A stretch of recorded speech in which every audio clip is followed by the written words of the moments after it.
लपसी तपसी की कहानी। एक लपसी था, एक तपसी था। तपसी तो भगवान की तपस्या करता था और लपसी सवा शेर की लपसी बनाकर उसका भोग लगाकर जीम लेता। एक दिन दोनों लड़ने लगे। लपसी बोला मैं बड़ा, तपसी बोला मैं बड़ा।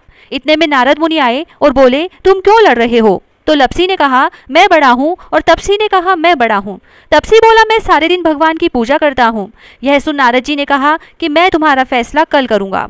दूसरे दिन लपसी तपसी नहा कर आए तो नारद जी ने 1.25 करोड़ की अंगूठी उनके आगे फेंक दी। लपसी ने अंगूठी देखी पर उस पर ध्यान नहीं दिया। तपसी तपस्या करने बैठा तो उसे अंगूठी दिखी और उसने अपने घुटने के नीचे दबा ली और तपस्या करने लगा। और लपसी लापसी बनाकर उसका भगवान के भोग लगाकर जीमने बैठ गया। इतने में नारद जी आए, तब दोनों से पूछा कि कौन बड़ा है। फिर तपसी ने कहा मैं बड़ा हूँ।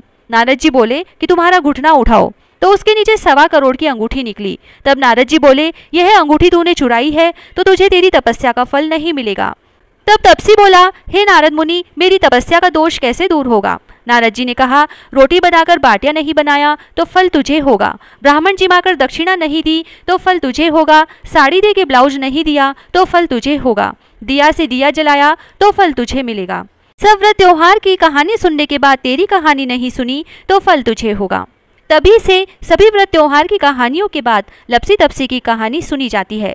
कहानी सुनने के बाद ऐसे कहें लपसी को फल लपसी ने हो जो, तपसी को फल तपसी ने हो जो, महा की कथा कहानी को फल महाने हो जो।